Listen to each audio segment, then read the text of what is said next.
Esta semana debería llegar a las librerías El odio, el libro en el que el escritor Luis G. Martín da voz a José Bretón, el exmilitar que en octubre de 2011 mató y calcinó a sus hijos Ruth y José, de 6 y 2 años. Lo hizo solo un mes después de que su mujer y madre de su hijo, Ruth Ortiz, le pidiera el divorcio, la misma a la que maltrató psicológicamente durante años. El libro traza el perfil del asesino y le da voz. De hecho, es la primera vez en 13 años que Bretón reconoce haber matado a su hijo, da detalles de cómo lo hizo y habla de su vida con Ortiz. Ni la editorial ni el autor, como os contaba, contactaron nunca con ella, pero la semana pasada enviaron un extracto a los medios y Ortiz denunció ante la Audiencia Provincial y la Fiscalía de Córdoba por la intromisión ilegítima del derecho a la intimidad y la propia imagen de sus hijos. Y la Fiscalía de Menores de Barcelona, ciudad en la que está la sede de Anagrama, pidió en los juzgados la suspensión cautelar de la publicación, aunque este lunes el juez lo desestimó porque no se ha presentado el libro como prueba, sino artículos periodísticos que hacen referencia a él. Muchas librerías se han negado a editarlo, a venderlo, y la mayoría de escritores, periodistas y referentes del mundo cultural se han manifestado en contra de una publicación que ha dañado aún más a una víctima de la violencia. En el fragmento de El odio, publicado en un medio digital, se puede leer cómo el autor manda a su madre y a su hermana a comprar calcetines para José Bretón. Lo hace porque él no tiene tiempo. Ellas lo hacen gustosas. Los calcetines de Bretón me han hecho pensar en cómo seguimos a estas alturas lavando los trapos sucios del patriarcado. Siempre aparecemos en medio de sus relatos y comunicados de redención masculina, mediando, acompañando, haciendo pedagogía, tratando de comprender, defendiendo amigos, compartiendo herramientas de las que nos hemos dotado tras años de pensamiento y práctica feminista, dejándonos la energía y el tiempo. En fin, comprando los calcetines. Esto escribía Silviana Anclares en el diario Público. Ella, como sabéis, es escritora, la mitad de tomo y lomo, y nuestra tertuliana feminista habitual. Silvia, crudos días. Crudos días. Hola, perdona que te interrumpamos. Somos Irene y Andrea, guionistas de Carne Cruda. Vamos, que preparamos los temas y hacemos las preguntas de las entrevistas. Buscamos a las mejores invitadas. Y en general, escribimos los guiones de programas como este que estás viendo. Nuestro trabajo es posible gracias a las personas que donáis a Carne Cruda. Por eso, si queréis que sigamos haciendo un podcast tan incisivo e independiente como este, entrad a carnecruda.es, pinchad en Hazte productor y dejadnos los monises. Disfruta del programa. ¿Qué pensaste tú cuando salió la noticia de que el libro se iba a publicar? Bueno, cuando leí estos extractos, bueno, ya para empezar el título me sobrecogió, porque el odio, bueno, es un poco el odio, no, o sea, este no es un asesino que odie, es un maltratador que sigue maltratando, ¿no? Con esta versión que le ha dado al autor, ¿no?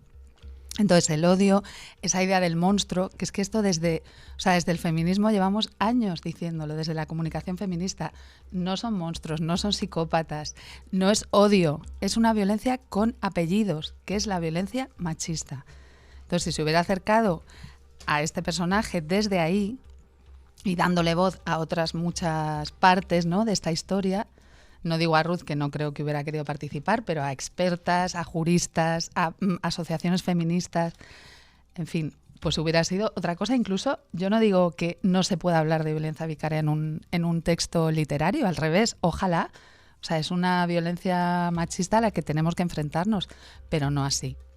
¿Dónde está el límite entre la creación literaria y la protección a las víctimas? ¿Cómo lo definimos? Pues es que yo esto de que la creación literaria esté por encima de todo, no lo acabo de entender. O sea, ¿por qué, por ejemplo, los medios sí que se han dotado de unos protocolos, ¿no? Os habéis dotado de unos protocolos éticos. ¿Por qué la creación, en este caso concreto, donde hay una ley que ampara a Ruth, que está totalmente detallada con sus artículos, ¿por qué no pueden existir estos protocolos? Ojalá, lo único que espero es que de este caso salga algo que nos impida repetir la historia. Es mi esperanza. Sumemos a la mesa a otro escritor que se ha pronunciado también esta semana en sentido contrario.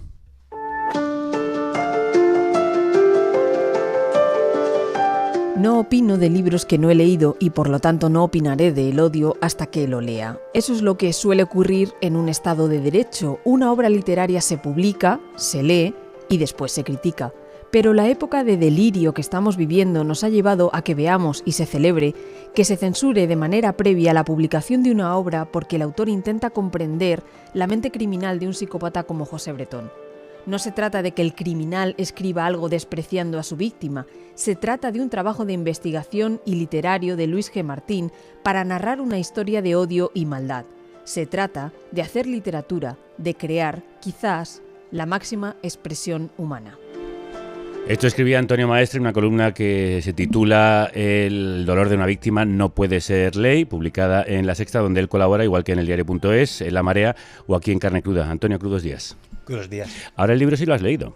Sí, lo leí ayer. Lo pude leer ayer, que parecía que estaba... Bueno, para encontrarlo parecía que estaba buscando droga para conseguirlo, porque es prácticamente imposible. Los periodistas hemos recibido copia. Sí, pero yo no lo había recibido y, vamos, para conseguirlo me costó muchísimo, porque creo que era mi obligación, después de haberme expresado antes de leerlo. Creo que tú antes de leerlo decías que el libro debe publicarse, sí o sí. Sí, pero sobre todo porque, quiero decir, se han dicho muchas cosas sobre el libro que ahora, después de leerlo, yo no veo en el libro, ¿no? Yo creo que se están diciendo muchas cosas que supuestamente hace el libro que al leerlo no lo he encontrado. No digo que no esté, digo que yo como lector no lo he encontrado. Pero lo importante... ¿Qué cosas son esas que se han dicho que creo, no se han encontrado? O sea, cuando se habla de que se da voz a José Bretón y que lo único que busca es la revictimización, es decir, que busca ponerse en contacto con Ruth Ortiz, es decir, que se dice que como él está entusiasmado por lo que busca es el dolor. Yo no dudo que José Bretón, cuando se le acercó a Luis G. Martín, buscase infligir dolor a Ruth Ortiz, no lo dudo, de hecho estoy convencido de que es lo que él quería, pero no creo que eso aparezca en el libro. Creo que Luis G. Martín hace un libro fallido, se equivoca profundamente en cómo lo plantea, ni siquiera consigue hacer lo que él piensa que debe hacer. Y yo pongo como un ejemplo, porque además me da mucha pena que Anagrama salga como favorecida. Yo he traído aquí los dos últimos libros de Anagrama que me he leído. Uno es La Tite, Al fin de los hombres, de Iván Jablonka, y el otro es La ternera, de Aurora Freijo. En el libro de Iván Jablonka, de La Tite y El fin de los hombres, hace una introducción, igual que hace Luis G. Martín, sobre cuál es su intencionalidad en el libro, en el que explica que un asesino, cuando mata a su víctima, lo que hace precisamente es controlar todo el relato sobre ella por su muerte. Es decir, la víctima ya no puede ser narrada, porque él consigue plasmar sobre ella lo que él ha querido. El asesino puede narrar, el asesino puede pavonearse, el asesino puede hasta arrepentirse, pero la víctima no puede hacer nada. Y lo que hace Iván Jablonka en ese libro es poner a la víctima en el centro, es decir, narrar la historia de la víctima, porque creo que es imposible narrar la historia o la mente de un criminal sin narrar a su víctima. Y creo que en el libro de Luis G. Martín se intuye, porque hay una frase que creo que en el libro que es para mí es vital, cuando dice José Bretón, yo no era nadie en la calle y quería mandar en mi casa. Eso solo es comprensible si intentas entender a Ruth Ortiz, si hablas con Ruth Ortiz, si comprendes la mente de Ruth Ortiz, si hablas con ella y consigues encontrarlo. Es la única manera de comprender la mente del asesino. Y ese es el error que comete Luis G. Martín. O sea, no creo que sea un libro que hace todo lo que se ha dicho que hace, pero creo que es un libro malo, un libro erróneo, un libro fallido y un libro que no consigue nada ni siquiera de lo que se plantea, pero que no creo que haga más allá de lo que han hecho otros documentales. Es decir, si lo que se plantea es que no se puede hablar del tema de Ruth Ortiz, este libro no es diferente a un documental, a las crónicas periodísticas que se hacen, porque creo que todo lo que se ha dicho yo no lo he visto en el libro. Eso exactamente que dice Antonio, que para conocer la mente del asesino, como pretende Luis G. Martín, o así lo dice en las primeras páginas, también hay que conocer cómo se relacionaba con otras personas, cómo las personas sabían que era realmente José Bretón, no solo como te cuenta él que es. Y eso lo explica muy bien la siguiente invitada a la que hemos sumado a esta mesa. María Naredo es jurista especializada en violencia machista. Crudos días, María, ¿qué tal? Crudos días. La ley del solo sí es sí introdujo el derecho a la reparación de las víctimas de violencia de género, que es el derecho a que cuenten con las medidas necesarias para su completa recuperación física, psíquica, social, acciones de reparación simbólica y garantías de no repetición. ¿Este libro lo incumple? Claro, efectivamente. Cuando antes Antonio decía el dolor de la víctima no puede ser ley, bueno, pues yo creo que precisamente ante graves violaciones de derechos humanos, como son las violencias machistas, y que por fin se está reconociendo en varias leyes en el Estado, pues que efectivamente son violaciones de derechos humanos, pero además no son episódicas, son relacionales.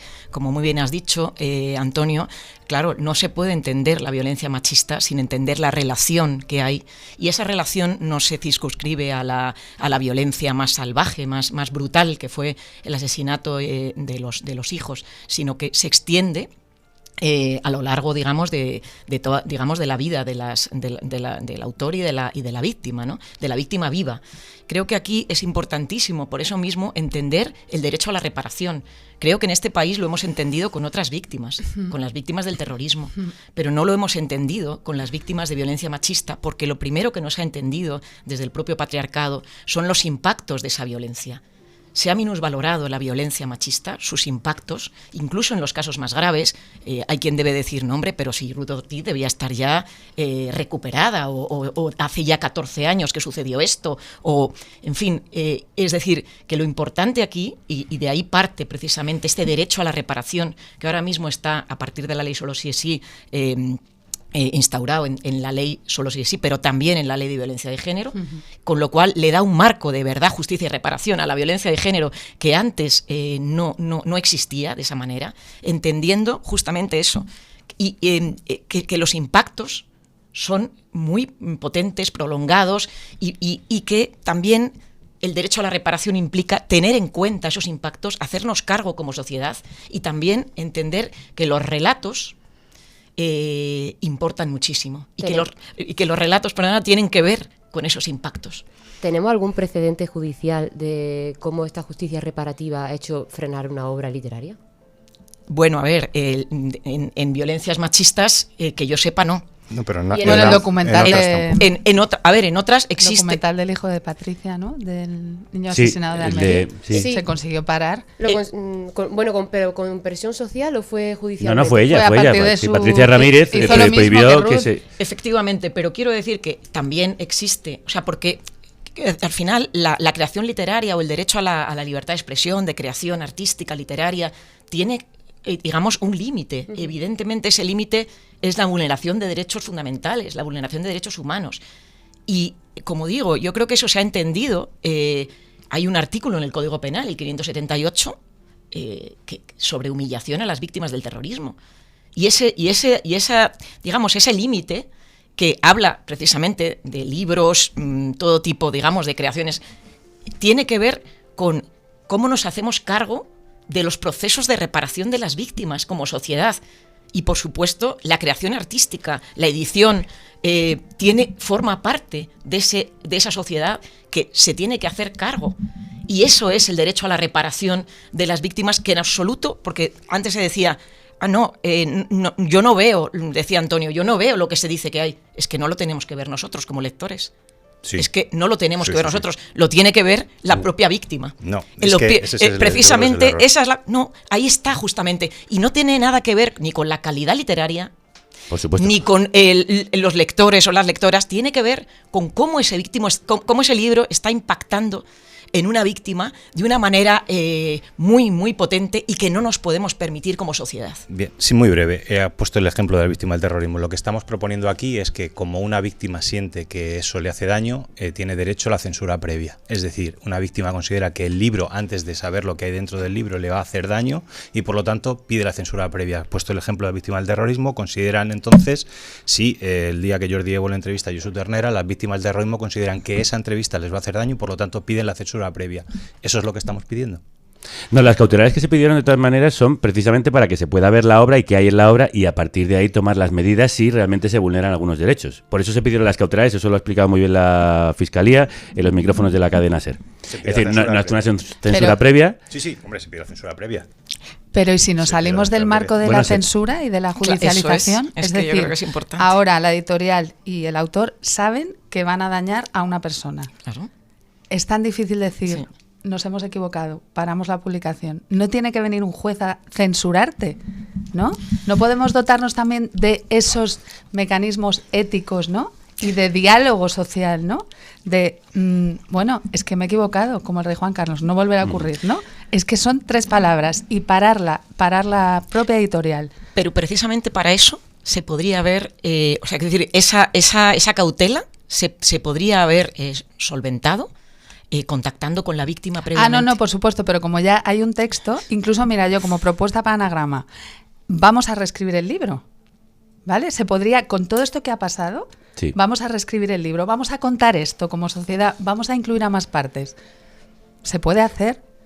Porque además hay otra doble posible vulneración, que es la intimidad y el honor de los menores aparte. y la comunicación a terceros. Es decir, él tiene prohibido, José Bretón, el asesino, comunicarse con Ruth Ortiz de cualquier manera. Y este libro y el autor podrían haber sido involuntariamente un vehículo para hacerlo.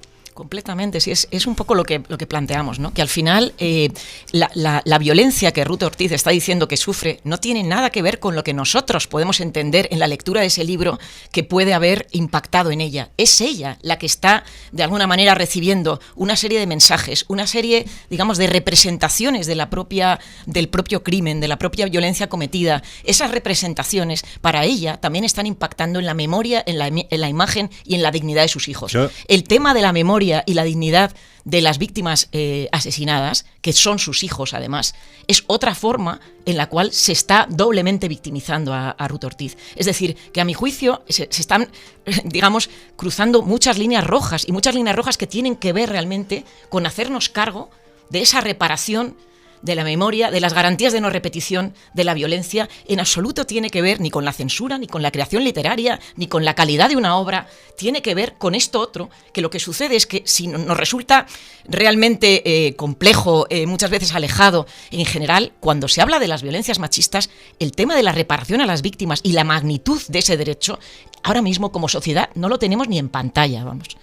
Sí, yo insisto en que eso es, como a nivel general, estoy completamente de acuerdo, pero es que yo en el libro no he visto eso en ningún caso. No he visto Claro, pero como te está diciendo María, es la víctima la que tiene que decir si lo pero ve vuelvo a o no decir, lo ve. es que si damos esa capacidad a una víctima para poder elegir de manera previa qué es lo que se puede publicar, qué es lo que no, qué es lo que se puede decir, qué es lo que no, estamos habilitando a cualquier víctima, porque aquí esto es importante.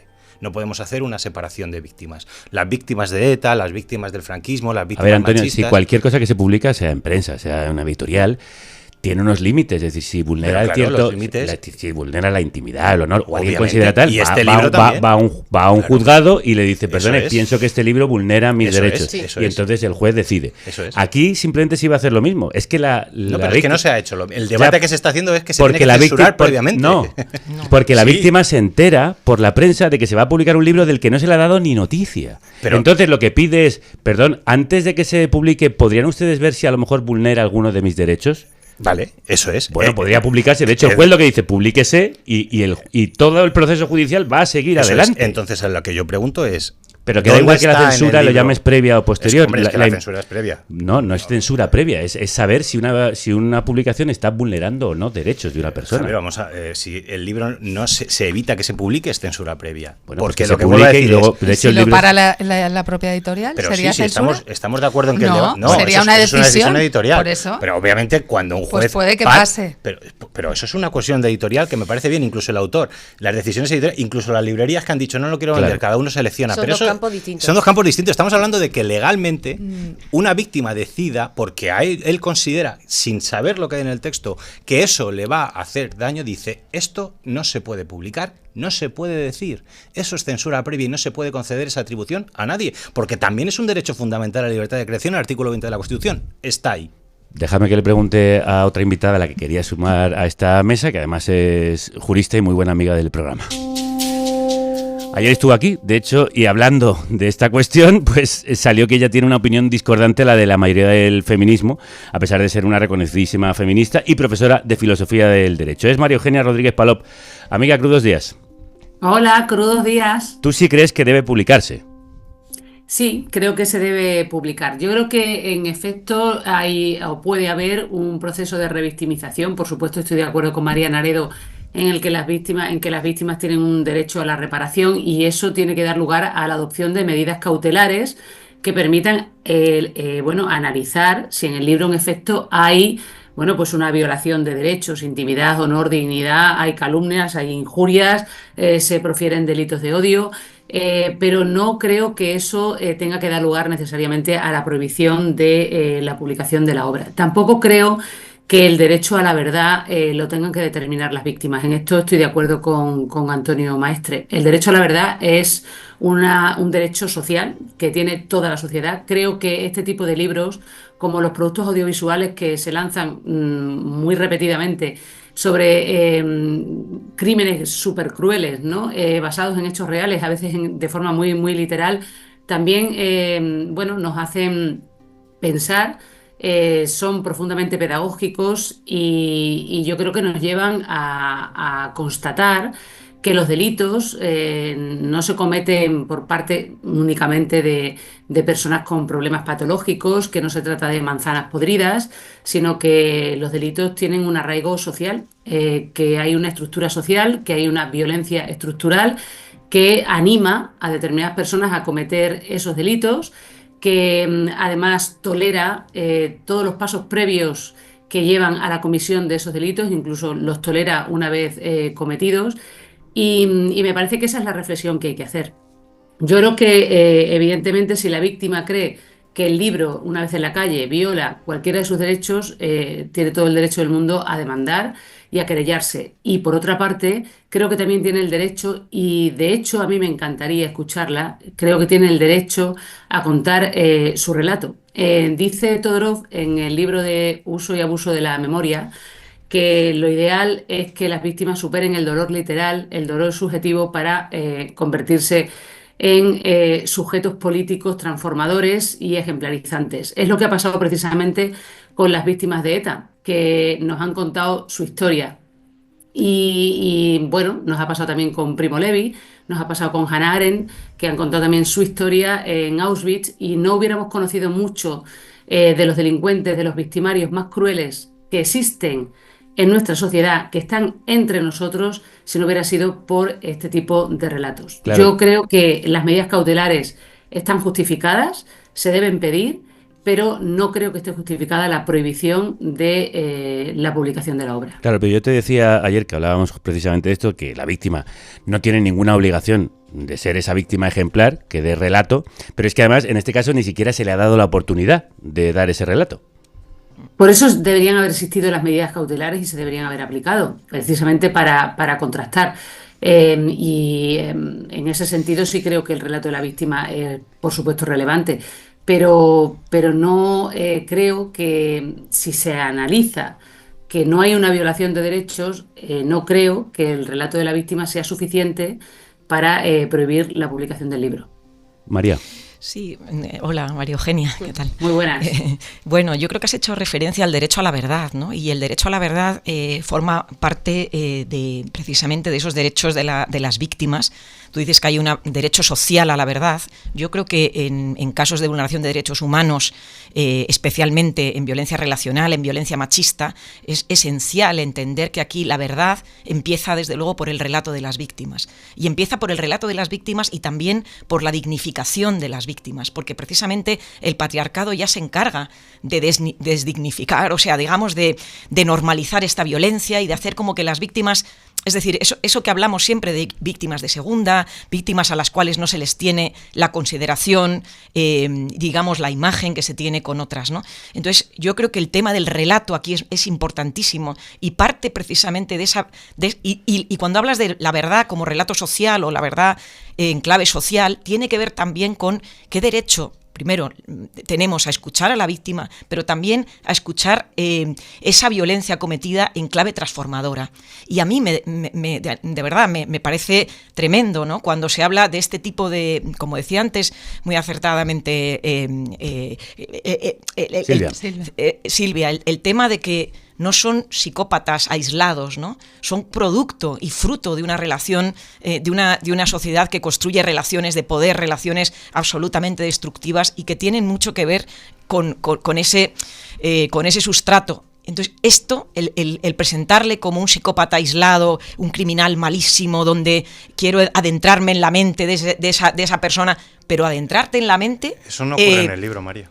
Es que eso no ocurre en el libro, bueno, es lo contrario. Ocurre que es un personaje anodino, vulgar, normal. Perdón, Antonio, me refiero a lo que él propio autor ha relatado, que era uno de sus objetivos adentrarse en la mente de un criminal realmente... Sí, pero la verdad es que lo que dice Antonio horrible. aparece retratado como la banalidad del mal de la que tanto hablaba Hannah Arendt y tanto se ha repetido, Claro, como un ser sí, insignificante claro, que realmente es malvado. Pero precisamente lo que quiero decir con esto es que o entendemos que el relato de las víctimas tiene que ser sobre lo que pivote el derecho a la verdad, o entendemos que también es precisamente para las garantías de no repetición, que son fundamentales en clave social y estructural, en este tipo de delitos más todavía, entendemos que esto transforma además pivotando sobre la voluntad y el derecho de la víctima a un relato que le reconforte, que no le machaque todavía más, que no le deje en una situación de grave retroceso en su derecho a la recuperación. Esto nos lo tenemos que plantear como sociedad, porque una vez más, volvemos a decir, el artículo 20 que se ha citado de la Constitución española tiene su límite. Tiene sus límites. Y sus límites son justamente estos derechos de los que estoy hablando. María Eugenia quería responder. Sí, yo quería responder porque creo que el relato de la víctima, precisamente yo lo reivindico. Pero es que el relato de la víctima no es incompatible con la prohibición del libro. De hecho, la prohibición del libro le da a la víctima la posibilidad de poner sobre la mesa su relato. Las medidas cautelares, que insisto, creo que estarían justificadas, lo que tienen que analizar es si hay una violación objetiva de derechos humanos. Si no hay una violación objetiva de derechos humanos, el libro se puede publicar y se debe publicar. Y por supuesto, a la víctima hay que darle voz. Y el relato de la víctima es importante. Y es más, no solamente es importante, ojalá ella se empoderara y pudiera contar su relato. Evidentemente, como ha dicho Javier, no tiene el deber de hacerlo, tiene el derecho de hacerlo. Pero yo, por ejemplo, como parte de la sociedad, quiero escucharla. Y de hecho creo que lo que nos enseñan las víctimas es precisamente, insisto, que los victimarios, los delincuentes, no son seres patológicos ni manzanas podridas en una sociedad. ¿Por qué tenemos que incluso pedirle eso a ella? O sea, es que esto No, justamente no está... Nada, ¿eh? Bueno, pero yo se le digo está que me también gustaría. incluso sobrecargando con esa responsabilidad de convertirse en sujeto político, cuando a lo mejor lo que ella quiere es no volver a hablar de esto en público, tiene todo el derecho y se le está violentando ese propio proceso y se le está ahora, claro, pidiendo una respuesta. La ha tenido que dar, de hecho. O sea, su proceso de recuperación se ha visto completamente truncado solo por unos adelantos que se han lanzado en prensa. Entonces también esta idea del relato, de la importancia del relato, de que él tenga la última palabra. En violencia vicaria o se suicidan o digamos que dificulta la investigación. Bueno, este hombre manipuló, engañó a los peritos, engañó a la policía, no quería revelar hasta ahora lo que había hecho con los pequeños. En fin, es un tío completamente manipulador que yo creo sinceramente que ha conseguido manipular al propio autor. O sea, estamos en esta trampa. De hecho, Silvia, tú has escrito que si Luis G. Martín en su fase de documentación se hubiera acercado a cualquier grupo o red de apoyo de una superviviente de violencia vicaria, ni siquiera tenía que haber sido el de la propia Ruth, hubiera sido diferente. ¿En qué sentido lo crees? Mirad, os cuento un caso personal que he vivido aquí a 2 calles. A finales de 2021 hubo un caso terrible de violencia vicaria que sacudió a toda la comunidad, en concreto de Lavapiés, que sabéis que es un barrio muy combativo. Además era un aliado, ¿vale? Era el superpadre, vamos, fue un shock. Para todo el barrio nos quedamos en shock. Y justamente como nadie quería hacer daño a la madre superviviente, nadie hizo nada. También por esta cosa del shock de qué hacemos cuando los agresores son de los nuestros, que esto va para otra tertulia, ¿no? Bueno, pues ella en verano, a los 6 meses, escribió una carta pública y dijo: qué fuerte que un barrio como Lavapiés no haya hecho nada. No haya salido a la calle como salieron en Córdoba y en Huelva, ¿no? Por José y Ruth, ¿no? Entonces ahí, claro, nos sentimos interpeladas, especialmente las feministas del barrio, y empezamos a construir lo que creímos que era un acto de homenaje, ¿vale? De memoria, de decir, estamos rotas, vale, pues empezamos a construir aquello con mucho trabajo colectivo, y en el cartel que creamos para difundir el acto, que además coincidió con el 25N, el Día contra las Violencias Machistas, pusimos el nombre de la pequeña. Bueno, pues inmediatamente nos llamaron del grupo de apoyo de la madre y dijeron: por favor, sacad ahora mismo ese cartel. Claro. Esto, o sea, no tenéis ningún derecho. La potestad de todo lo que quiera hacer ella es suya. Entonces empezamos otra vez, nos echamos para atrás, que es lo que yo ahora estoy pidiendo a Anagrama, o sea, simplemente da un paso atrás, reconoce que tienes que hacer las cosas de otra manera, y a partir de ese momento no dimos un solo paso sin establecer contacto con este grupo de apoyo. Y acabamos haciendo el acto y fue muy bonito, pero no hicimos daño a la madre superviviente. Quería antes añadir algo, María Eugenia, y la he cortado. ¿Qué decías? No, lo que quería decir es que yo además, y en esto probablemente forme parte de una minoría, pero yo creo que los victimarios tienen derecho también a hablar y a contar su relato. Lamento decirlo, pero es que la cárcel sirve para reeducar y revictimizar. Yo creo que aislar el relato de los victimarios no nos hace ningún favor a nadie. No solamente no les hace ningún favor a ellos, no les hace ningún favor a nadie. Yo he sido siempre una gran defensora de la justicia restaurativa frente a la justicia retributiva. Soy antipunitivista y creo que forma parte también del antipunitivismo que tanto el feminismo saca a la luz mañana, tarde y noche, precisamente darle voz a los victimarios. Esto no excluye, insisto, no excluye el relato de la víctima. Al revés, pone sobre la mesa el relato de la víctima, que por supuesto no tiene ningún deber ni ninguna responsabilidad, sino que tiene el derecho, que es distinto, a también contrastar ese relato con el suyo propio. Y es así como avanzamos y como aprendemos. Yo no creo, y además me parece que es profundamente hipócrita socialmente, no hablo de las personas que están hablando aquí, por supuesto, todo el debate que se ha generado alrededor de esto, cuando sabemos que hay infinidad de libros, de series, de películas y de productos audiovisuales que se consumen diariamente en todas las plataformas existentes, en los cines, y que de hecho, bueno, pues se generan este tipo de debates también. Es que me parece que este tipo de debates es el que nos hace avanzar. Y con esto no digo en absoluto ni que no haya podido haber una revictimización, ni que la víctima no tenga derecho a la reparación. Y por eso he insistido mucho en el tema de las medidas cautelares. Una cosa son las medidas cautelares y otra cosa es la prohibición de un libro. Y termino con esto. Y repito, porque estoy de acuerdo con Antonio en esto. Las víctimas tienen todos los derechos, absolutamente todos. El de la verdad, la memoria, la reparación.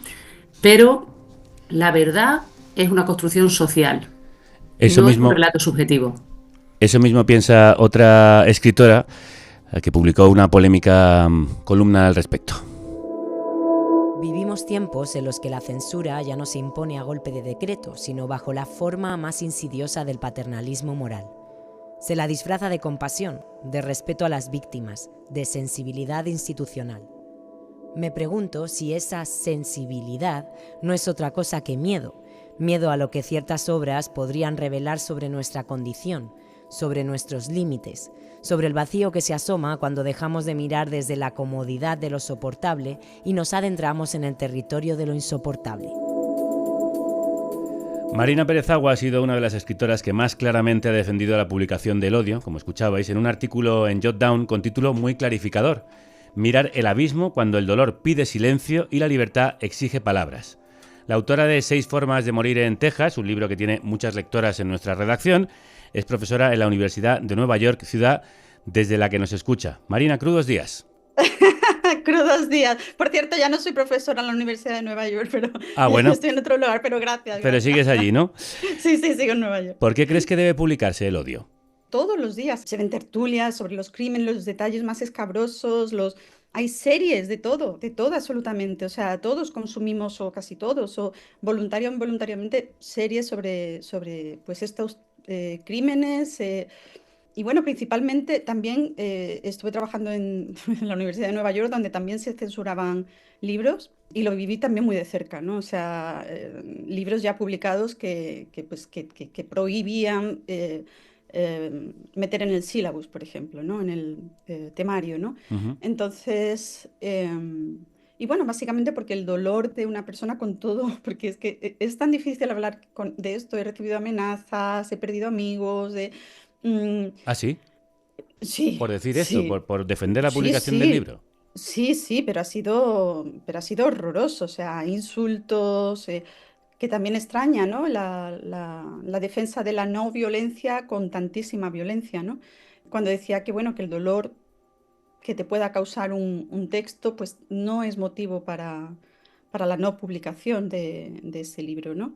Entonces, también, no sé, ayer leía lo que opinaba Sergio del Molino también, que yo no había escrito sobre eso y es verdad que muchas personas defienden que no se publique el libro porque es malo, con lo Claro, cual eso es un significa que argumento absurdo. Efectivamente, no estamos aquí para hacer una censura literaria a la calidad o no de las obras, estamos aquí para saber si Claro.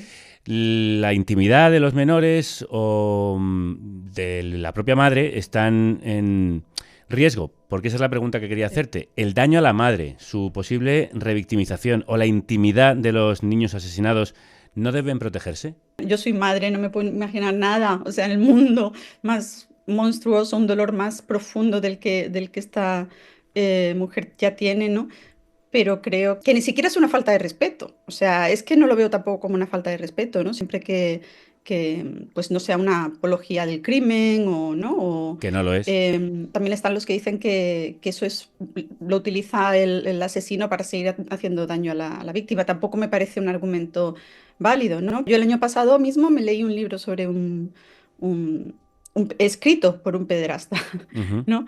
Y fue publicado. Y si algo aprendí fue la manera en que este señor también pues mostraba sus tácticas, ¿no? Para mí, hasta entonces desconocidas, para atraer a los niños, ¿no?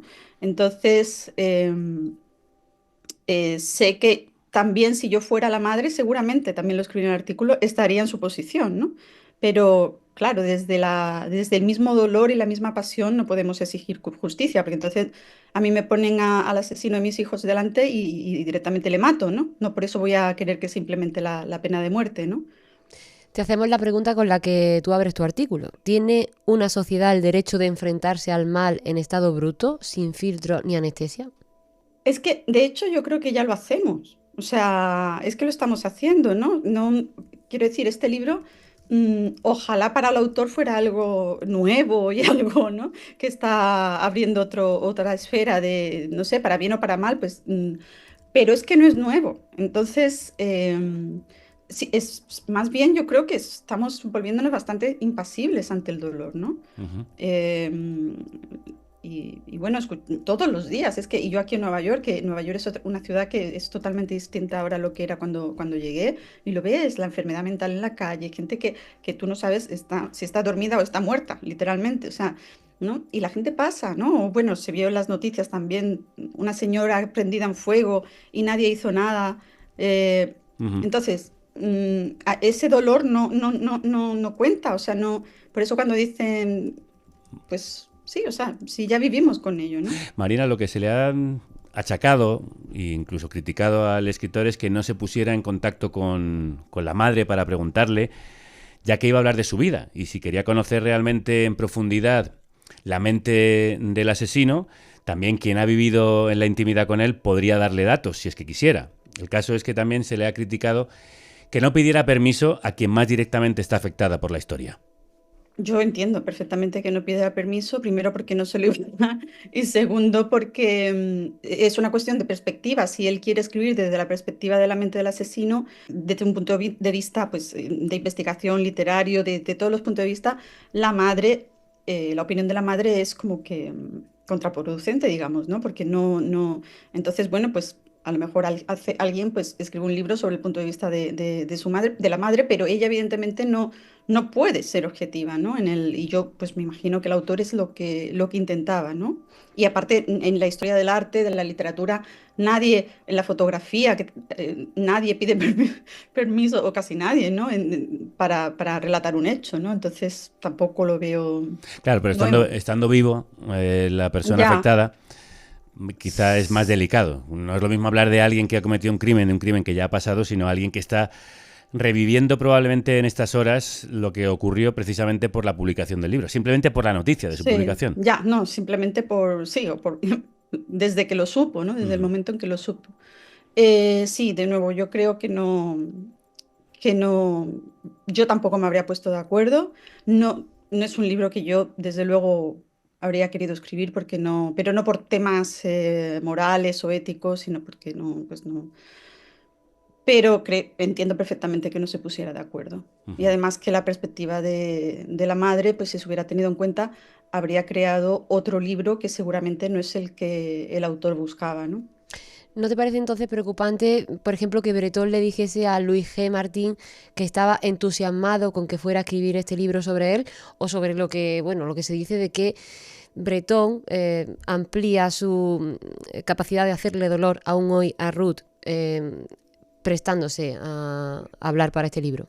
Sí, bueno, desde luego es horrible saberlo, ¿no? Y desde luego, pero nada de eso me parece motivo para no publicarlo, porque está en una esfera, yo creo que es una esfera personal, ¿no? Entonces, bueno, ¿dónde están los límites o sea, tendríamos que entrar hasta en un baremo para medir el dolor, porque claro, víctimas se consideran de muchos tipos, ¿no? Entonces, pues hay padres que no quieren a sus hijos, es más lícito publicar un libro sobre eso porque los padres realmente pues no lo sufren de igual manera, ¿no? O sea, ¿cómo lo medimos, ¿no? Claro, lo que vienes tú a decir en el artículo, que yo recomiendo leer porque es muy interesante la posición que adoptas, es que estamos siendo demasiado paternalistas. ¿Lo están siendo las librerías que se han negado a tener el libro? ¿Lo son? Pues ya no lo sé. Esa pregunta es bastante interesante. Bueno, las librerías al fin y al cabo son, pues, ellos, como todo el mundo, tienen derecho a tener su opinión y evidentemente si no quieren tener el libro, pues también me parece lícito, ¿no? Igual que el que lo quiera leer o no, por supuesto, la librería que no quiera venderlo, pues también me parece bien, ¿no? Es su opinión. Marina Pérez Agua, pues ha sido un placer. Sentimos de verdad el linchamiento que haya sufrido por un artículo que está muy bien razonado y en el que además, pues como toda persona, tienes derecho a tener y defender tu opinión. Faltaría más. Muchísimas gracias y también por no lincharme. Un abrazo muy fuerte. Como te decía, aquí tienes muchas seguidoras en la redacción de Carne Cruda. Muchísimas gracias. Un beso a todos. Un beso. De otros ponen muros de pago. Nosotros los derribamos. Carne Cruda, un podcast en abierto. Gracias a ti. Financia el programa en carnecruda.es. Lo ha dicho Marina, lo hemos repetido también antes, el de José Bretón no es el primer crimen que se relata desde la ficción, los medios o el documental. Hemos querido preguntar por los límites morales y creativos a quienes tienen experiencia narrando la violencia. Para mí es clave que desde el arranque tú compartas con las víctimas de una manera o de otra lo que vas a hacer. Eso no quiere decir pedirles permiso, pero sí informarles de lo que vas a hacer. Que creo que es el gran error que cometió tanto Alfaguara como Luis G. Martín en el caso del odio. En ningún momento se pusieron en contacto con Ruth Ortiz. Eso, para mí, y supongo que cada uno tiene sus razones, pero habla de un poco de cobardía. No es Alfaguara, sino Anagrama. Irene Valiente, ¿a quién escuchamos? Escuchamos a Ramón Campos, él es productor, guionista y director, está detrás de miniseries documentales de mucho éxito, como 800 metros sobre los atentados yihadistas de Barcelona, o Cómo cazar un monstruo, en la que seguro recordáis a Carles Tamayo desenmascarando al pederasta Lluís Gros. Un documental muy duro de ver, por cierto, sí. Pues él me cuenta que siempre implica o al menos informa desde el principio a las víctimas. Y en su documental El caso Alcácer incluso pidió permiso explícito a Rosa Folch, una de las madres de las niñas asesinadas. Porque sabíamos que ella se había negado siempre y que había pedido de forma explícita que no se hicieran más documentales sobre el caso Alcácer. Rosa Folch no nos contestó, nos pusimos en contacto con su abogado, nos reunimos con él, nos propuso que le escribiéramos una carta a Rosa y hasta que Rosa no nos dio el permiso para hacer el documental nosotros no empezamos. Campos realizó un gran trabajo de investigación para su primer True Crime, el documental sobre el asesinato de Asunta Basterra a manos de sus padres. Que el año pasado llevó también a la ficción con Candela Peña y Tristán Ulloa como protagonistas y, por cierto, con mucho éxito de crítica y público. Pues como no había más familiares directos de Asunta, para el documental sí se carteó con Alfonso, el padre, y entrevistó a Rosario, la madre. Creo que pusimos muy claramente sobre la mesa que nosotros no defendíamos la inocencia de Rosario y Alfonso, pero a mí sí me parecía interesante hablar con Rosario para ver cómo ella traducía su culpabilidad.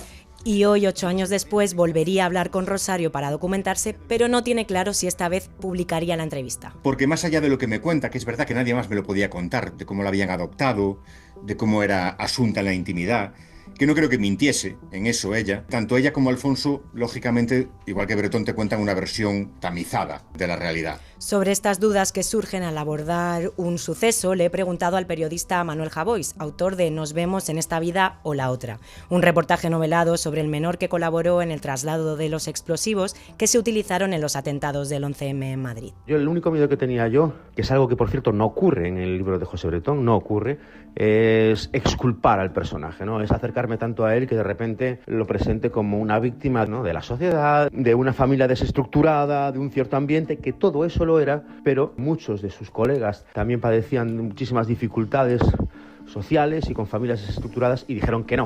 Él recalca que en El odio Bretón aparece como lo que es, un ser despiadado, pero cree que el principal problema es que estuviera tan entusiasmado con que lo entrevistaran. Me parecería a mí buena idea haberlo rechazado porque corres el riesgo de que te intente utilizar para seguir haciendo el mal, ¿no? Ese es mi principal problema. A mí me parece muy valioso el testimonio de él periodísticamente. No voy a ser ningún cínico, pero ese testimonio tiene que construirse con otras voces y otros ambientes. Como la que has recabado también. Exacto, también he hablado con Cruz Morcillo, periodista de sucesos en ABC desde hace 30 años y autora de libros sobre crímenes que han marcado la historia de nuestro país, como Ferrandiz el matamujeres. Ella tiene 2 líneas rojas a la hora de preparar cualquier trabajo sobre un crimen. 1, no poner en peligro una investigación, es decir, tú no puedes contar un dato que ponga en alerta a un asesino o a su entorno y, por supuesto, no sumar un dolor innecesario a las víctimas. Este es el gran debate. Me diréis, bueno, entonces no se puede contar prácticamente nada. Y ahí está, yo creo, la profesionalidad y la experiencia del periodista. De hecho, ella es muy reticente a reunirse o darle la palabra al asesino. Solo lo ha hecho cuando tenía dudas sobre el juicio. Por ejemplo, cuando estaba terminando La Hermandad del Mal, un libro sobre Bruno Hernández, conocido como el descuartizador de Majadahonda. Historia que, por cierto, recuperé con ella en un podcast. En un grandísimo podcast. Exacto.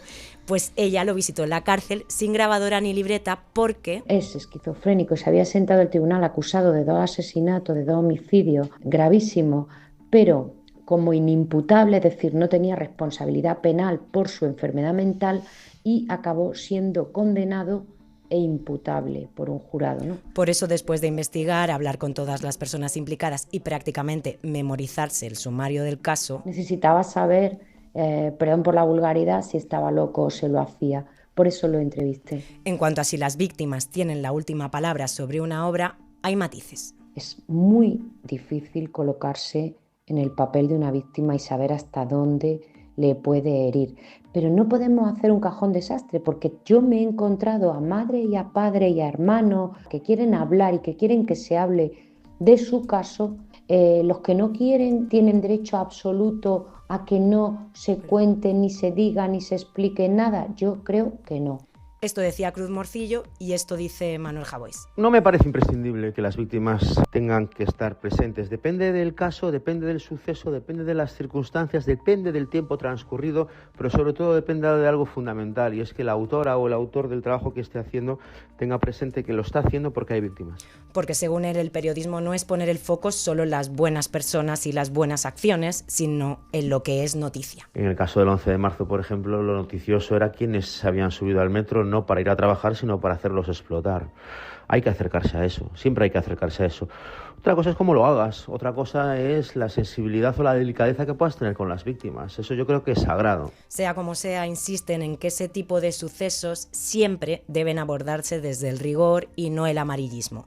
Y aunque el derecho a la información y a la libertad de expresión no es absoluto, tanto Cruz como Manuel Javois coinciden en el caso del odio. Lo que no estoy en absoluto de acuerdo es a los actos preventivos, a secuestrar un libro, una película. Lo que hay que hacer es a posteriori decidir si tiene que prevalecer un derecho u otro y, por supuesto, justificándolo, porque si no, difícilmente iba a tener...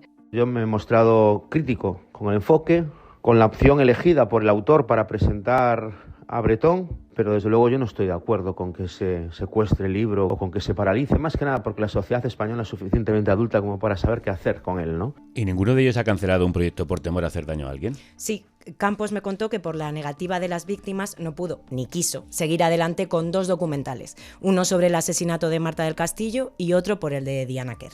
El problema cuando empiezas ya a hacer el documental y no has pedido permiso, que es el caso del odio, es que si te dicen que no, tiras a la basura, entre comillas, un trabajo de mucho tiempo. Y entonces ahí es cuando empiezan, creo que los dilemas propios, ¿no? De si ahora le llamamos y nos dice que no, ¿qué hacemos?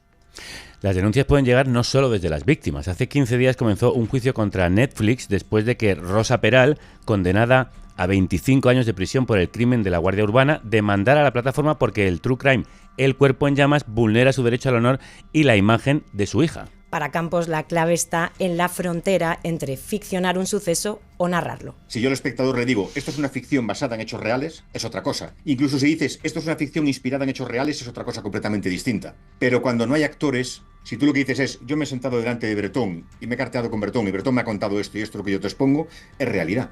Y apunta a una última diferencia que me ha gustado especialmente entre los true crimes que tanto nos enganchan en Netflix y novelas como las de Manuel Javois, Cruz Morcillo o Luis G. Martín. El papel tiene un poder que la televisión nunca tendrá. El poder del papel, con eso nos quedamos. Gracias a los tres y a ti, Irene. A vosotras. Bueno, pues volvemos a la mesa para las conclusiones, porque se han dicho muchísimas cosas en los últimos minutos. Silvia, empiezo por ti. No, yo quería puntualizar que a mí, tanto el docu de Siminiani como la serie de Asunta me violentaron mucho por la representación de Asunta y me dio mucha pena que nadie pudiera clamar por ella, por su memoria. Porque si os fijáis, esa niña no tenía familiares y sus padres adoptivos eran sus victimarios, ¿no? Entonces, bueno... yo me quedo con, de todo lo que hemos hablado aquí, que la verdad es súper interesante, de que este debate nos enseñe, aprendamos, ¿no? Y que no todo tiene que pasar, como ya he dicho, llevo diciendo todo el programa, porque venga un juez a censurarte o secuestrarte un libro. Yo creo que todos nos equivocamos en nuestro trabajo, ¿no? Una editorial se puede equivocar, un autor se puede equivocar y puede recular. Y creo que están a tiempo. La querella contra Netflix en llamas, por El cuerpo en llamas puede tener recorrido y recordemos que en junio del año pasado la madre de Gabriel Cruz, asesinado en 2018 por la novia de su padre, Ana Julia Quezada, logró que se parara un documental sobre el caso al no contar con el permiso de la familia, pero sí con la colaboración de la asesina. María, ¿cómo hacemos casar el derecho a la información y a la creación y la protección a las víctimas?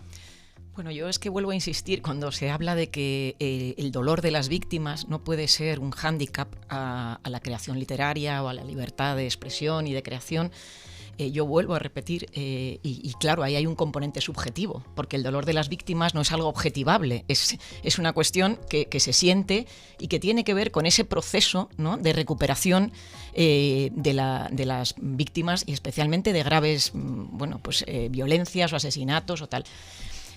Efectivamente, ese es el límite, Javier, es que ese es el límite. Es que yo creo que es esencial que entendamos que desde esos derechos, desde ese derecho de esa madre, después de sufrir la violencia vicaria, a tener una vida en la cual pueda irse recuperando y reparando en la medida de lo posible, la sociedad tiene que tener muy claro que todo lo que implique, atacar ese proceso o truncar ese proceso, no es admisible.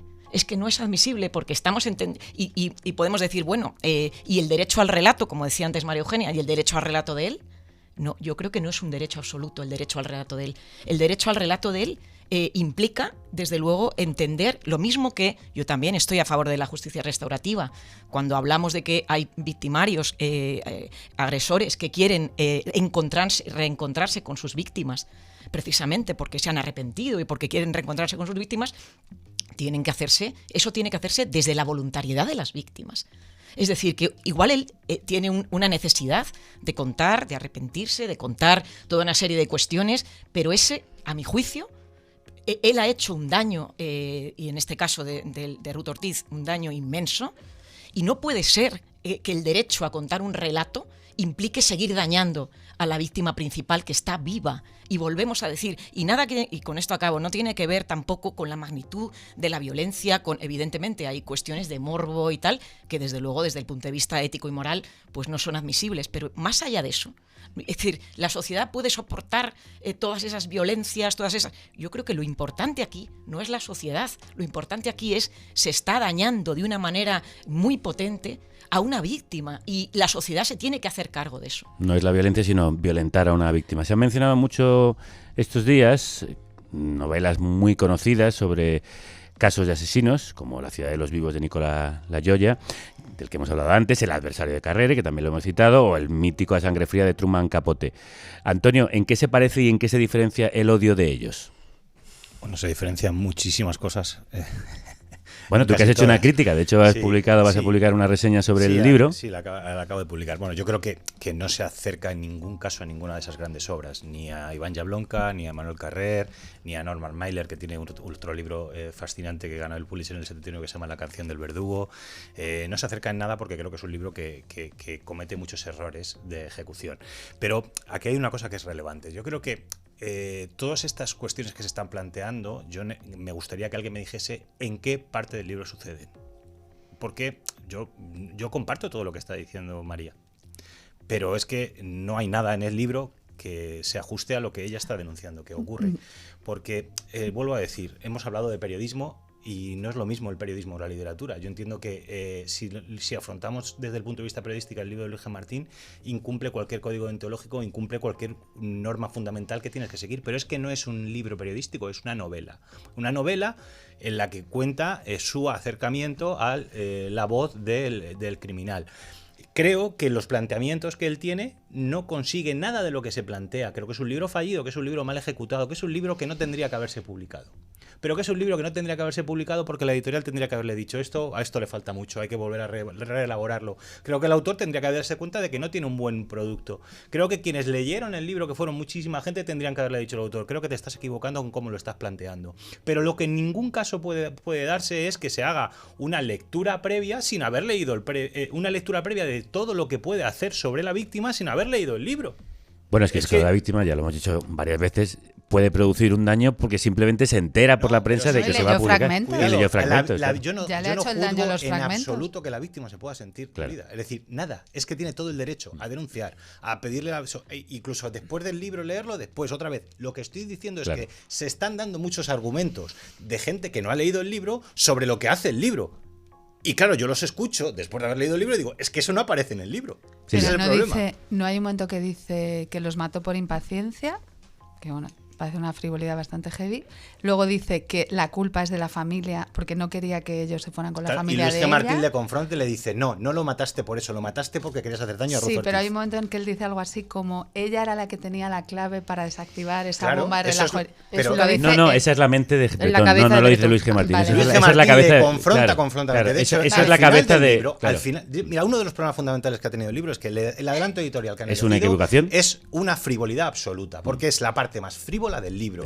Sí. Si al final, si hubiesen dado adelanto editorial la entrevista final del libro, en el que Luis G. Martín se entrevista cara a cara con él frente al espejo, y ahí él intenta vender su relato, José Bretón, y Luis G. Martín no lo compra, le confronta, le dice, no, tú no mataste a los niños porque no querías que se quedasen con familia, lo mataste porque querías hacer daño a Ruth Ortiz. El tema de la violencia vicaria, Luis G. Martín lo defiende, Luis G. Martín lo expone y Luis G. Martín le confronta. Lo explica, efectivamente, me parece muy bien explicado. Lo que pasa es que yo creo, y lo he dicho así al inicio del programa, creo que no lo entiende en su profundidad y si no, no hubiera hecho el libro que ha hecho. Tengo que terminar y lo hago con María Eugenia Rodríguez Palop. Bueno, muchas gracias. Yo... Aquí se han dicho ya muchas cosas, ¿no? Pero esto que se ha dicho de que Bretón, estaba entusiasmado con ser entrevistado y demás, a mí me parece que lo que sucede es que no dice nada bueno de él y de hecho no le va a servir mucho para obtener beneficios penitenciarios. Esto, por otra parte, no significa que su testimonio no sea valioso. De hecho, ha dado lugar a un debate que también se puede ver como una forma de reparación, entre otras cosas porque ha mostrado empatía hacia la víctima por parte de muchísimas personas. Finalmente, creo que este tipo de libros lo que no puede hacer nunca, esto se ha dicho ya, lo ha dicho Javois muy bien, es exculpar, blanquear al victimario. Y sí me hubiera parecido importante informar, que no pedir permiso, informar a la víctima porque hubiera sido un síntoma de sensibilidad moral que creo que en este caso no se ha tenido. Insisto que no es lo mismo informar que pedir permiso. Y hay una cosa más, las querellas se pueden plantear. Y no, en esto no estoy de acuerdo con María. No creo que los límites a este tipo de actos, como a ningún otro, sean los dolores subjetivos. Esto a mí personalmente como jurista me parece un error. Creo que los límites son los derechos humanos. Lo que hay que evaluar es si hay una violación de derechos humanos, no si hay un dolor subjetivo, que por cierto puede existir, se ha dicho aquí ya en muchísimas otras ocasiones, también cuando se expresa, por ejemplo, de manera humorística ciertas cosas, y lo ha sufrido Mongolia, pasó con Charlie Hebdo, y se puede hacer extensible a muchísimas otras cuestiones. Y finalmente, la justicia restaurativa, claro que tiene que ver con el relato del victimario, y ese relato del victimario no pasa necesariamente por la voluntariedad de las víctimas. De hecho, la vía Nanclares, que yo es un proceso que apoyé muchísimo, se puso en marcha, hubo victimarios que quisieron, hubo víctimas que quisieron y también hubo víctimas que no quisieron. Y sin embargo, como experimento de justicia restaurativa, a mí siempre me pareció enormemente valioso. Todo esto es lo que puedo decir respecto de lo que se ha planteado. Yo hubiera informado a la víctima. Creo que las medidas cautelares para analizar si verdaderamente hay una violación de derechos humanos proceden. Creo que también en su caso procede la posibilidad de plantear querellas. Creo que procede que la víctima, si quiere, plantee su relato, y creo que procede el debate. Y creo que socializar este tipo de cuestiones también es una forma de reparación social. Enormemente valioso y creo que reparador ha sido tener este debate, un tono tan amigable como el que han tenido entre sí Silvia Nanclares, Antonio Maestre, María Naredo y María Eugenia Rodríguez Palop. Muchísimas gracias a los cuatro. Gracias. Muchas gracias. Gracias, muchas gracias. De hoy. Mañana volvemos con Derroteros, con Santiago Alba, y el lunes tenemos un programa homenaje a una grande de la literatura, porque sin ella no se habrían escrito tan buenos libros. María Moliner, la creadora del mejor diccionario de la lengua española, gracias a una novela que precisamente ha escrito un grandísimo amigo de este programa y de este que os habla, Andrés Neumann. Eso será el lunes. Hasta entonces, salud y república, y que la radio os acompañe.